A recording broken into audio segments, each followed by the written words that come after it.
If you had an old ThinkPad lying around, or maybe you bought an old one to repurpose it, but you're faced with a supervisor password instead, well, I might have a solution to that. Now, this guide follows the L512 because that's the one that I have. However, if you have a different model, don't be discouraged because I'm going to be linking the user manuals as well as the guide that I followed for mine.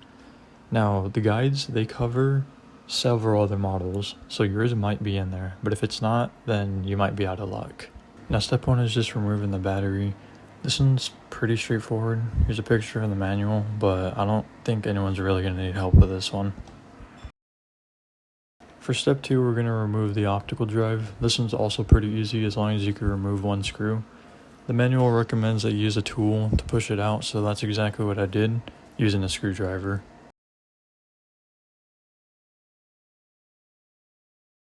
For step three, we're going to be unscrewing the palm rest. There's 7 screws in total, and one of them is longer than the other 6. It is the second one that I point to in this little video.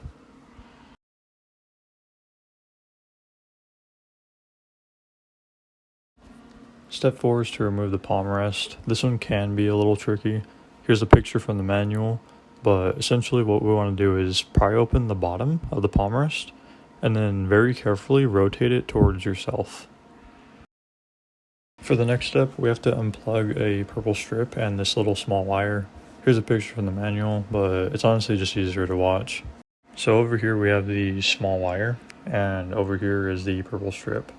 I use a screwdriver to undo the little latch, and keep in mind that it can get caught on the rest over here, but just remove it. The wire, on the other hand, is a pain in the ass, but you should be fine as long as you're careful with it. Now for the fun part. This is where we locate the module. It's located just under the keyboard. Can be a little bit tricky to get to. You're gonna have to peel back this little plastic thing, but it should be right here. So this little box right here is what we're interested in. More specifically, these 2 pins, as that's what we're gonna be shorting. And don't do this next part just yet, but I created a connection between both of them using a little flathead screwdriver. Now onto the hard part. This may take a few tries, so just follow these next steps very carefully.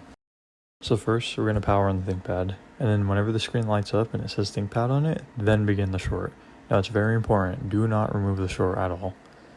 Immediately after you start it, press F1, it'll take you into BIOS, then hit security, password, and then supervisor password. Here it'll ask you to enter the new password. Now you could remove the short, and then just leave it blank. I know that was a lot, but don't worry, because I have a demonstration. Start by powering on the laptop. Mine was already on, so I hit Ctrl-Delete to restart it. When the display pops up, short the pins, and immediately after, press F1.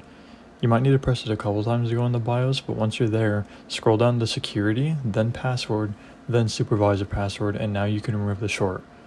From here, set both passwords blank, and then set everything else to disabled. Once you've gotten that out of the way, press F10 to save your changes, and if everything worked correctly, you should get met with BIOS instead of the supervisor password. Now finally, after all that hard work, you did it. You'll never have to worry about seeing another supervisor password ever again. Hopefully. That's all I really have for today. If you really like this video, that's unfortunate because I probably won't be releasing one for like the next 30 years. Anyways, I'm out.